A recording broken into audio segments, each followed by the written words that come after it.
reading Night by Elie Wiesel, and while reading that book, we have really gotten into the dehumanization tactics that the Nazis used and the effects that those methods had on Elie and all the prisoners.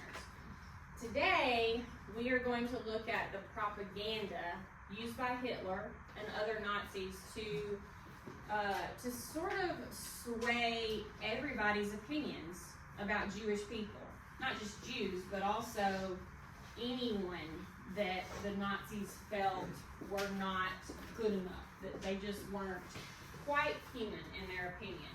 Does anyone, and I'll do stickers, does anyone remember other people or other groups of people that the Nazis deemed unworthy besides just the Jews?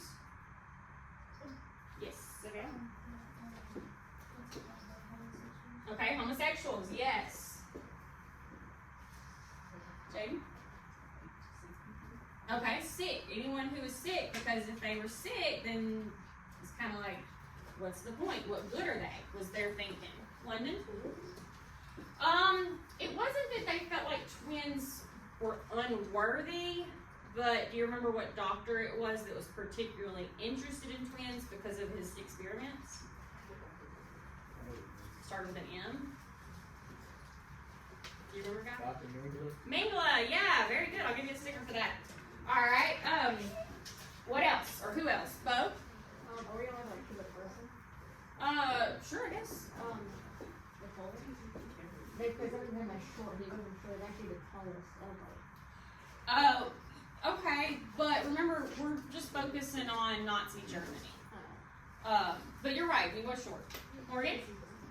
He was too old, 5'8". Okay. Someone who was old, weak, maybe unable to contribute to society. Good. William? Well, that was when they got to the camps. But I'm talking about the people in society, not just Jews, that were sort of deemed, like, what's the point of them being around? You know, it was kind of, that was kind of like the babies, where they were sent straight to the gas chamber. Shut up.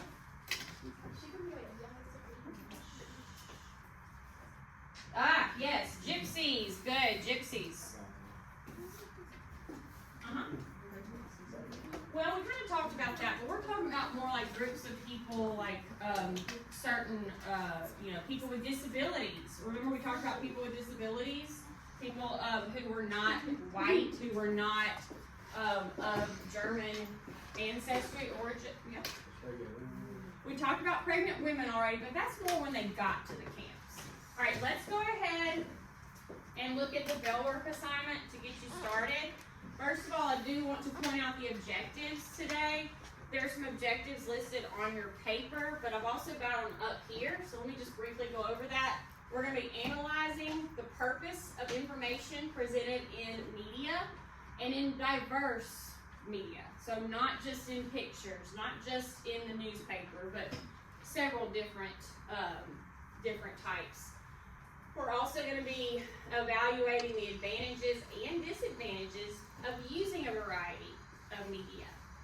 And then lastly, we're going to reflect on how we, ourselves as members of society, how we can recognize and challenge dehumanizing propaganda that we may see today. Which I know that seems crazy, like this is not Nazi Germany, but we have dehumanizing propaganda. But it's important to recognize it. Think about it. If you were to be influenced by dehumanizing propaganda and you didn't even know what it was, what could happen as a society? Okay, it's going to end just like it did in Nazi Germany. Everybody's going to start doing it. Everybody's going to start believing it. And pretty soon it's that slippery slope that we don't want to go down. All right, so you got your worksheet off the Chrome cart. Everybody look at number 1 below where it says bell work. I want you to take a moment to write this definition of propaganda that I have listed right here. Information, especially of a biased or misleading nature, used to promote or publicize a particular political cause or point of view. So for this first part, you're just writing that definition down. I feel like we're all pretty familiar with what propaganda is. We discussed it when we first started this unit, but it's been a little while, so I want to make sure that you are familiar with the definition. So propaganda is really any information. Nowadays, where do we get most of our information from? Social media, which is basically the internet, right? Was the internet around in Nazi Germany? No. So they had to depend on sources of information that are kind of different from what we're used to depending on for our information today. A lot has changed in that respect. Right, once you've written that down, take a look at number 2. It says list any mediums you think the Nazis had access to in the 1930s, 1940s. Alright, sure, they didn't have internet, but they had to get information. I want you to write it down. We'll talk about it in a minute. They had to get information somewhere. Okay, so think about where they were getting their information from. Be it the news, like any kind of news, both local and across the world. Not just current events, but any information. Think about all the ways that we gather information every single day about the world around us, about our community, about even the past. Think about historical information, the way we learn about our past. And I just want you to list those. Can someone tell me one form of media that they wrote down? Malia? Letters. Okay, letters, sure. Letters from one person to another, sure. Savannah, another one? Speeches. Good, good. All right, I don't want y'all to say any more. I'm glad you got them, but I don't want to give it all away.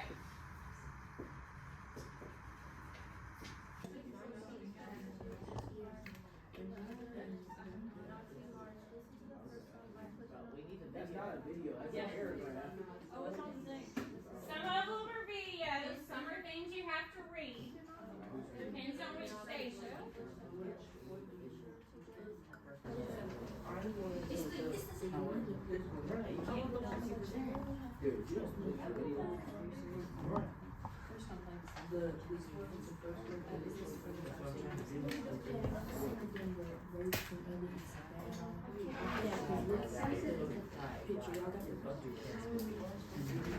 How do you want me to get something? I don't have another video.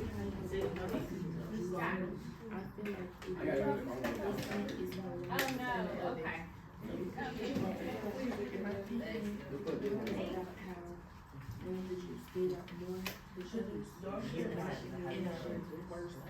You're only going to have to write about one of the mediums that you viewed today. Okay, so think of the mediums that you viewed, all right?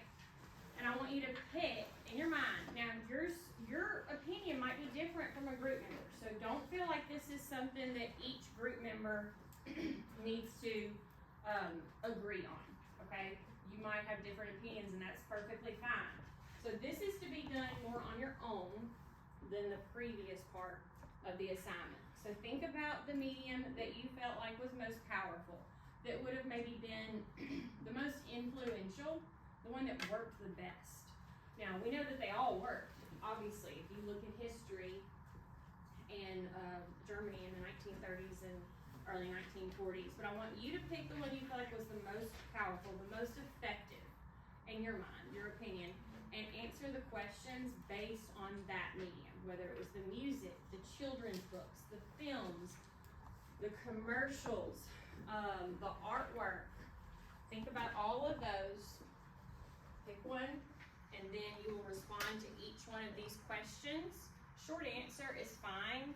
This is just really more to get you to reflect on what you learned today, what you read about today, and witnessed today. All right, I'll give you a few minutes to work on that.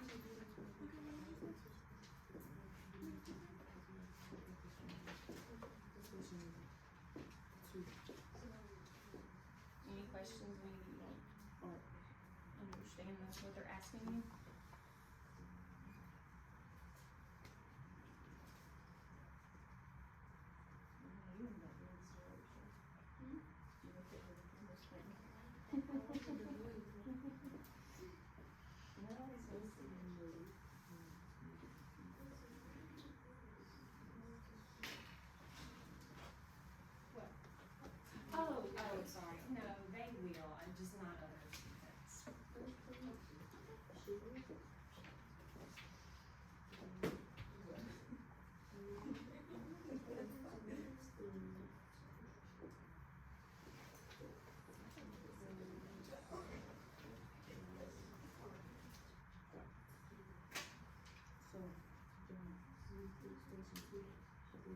Did y'all, so which one, you picked art, Shyla, which one did you pick? Morgan, which one did you pick?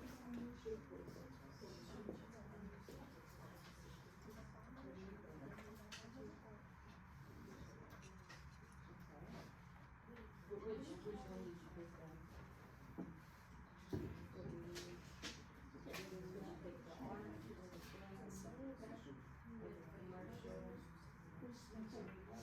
Which section?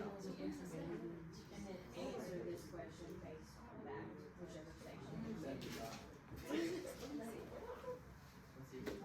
Alright, show of hands. I'm just curious of which ones that most of you felt were most powerful. What about, raise your hand if you picked the children's books. I felt like the children's books would have been very effective in forming opinions because you get them at a young age. What about the art? Who picked art? Art, okay. Okay.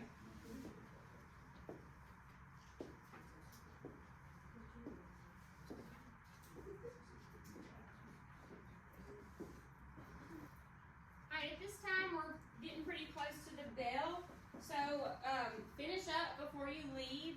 I want you to put your half slip, your reflection exit slip into the second block drawer before you leave today. Before you leave. And let me just do a quick recap. So what did we do today? We analyzed what? Carter, what did we analyze? What did we look at? Different types of propaganda, right? Different types of propaganda. Are these types of propaganda still around today? Yes, some maybe.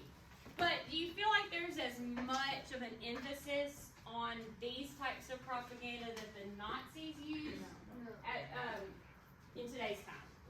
Why? What do we have? What do we have now that social media, cell phones? In a way, we have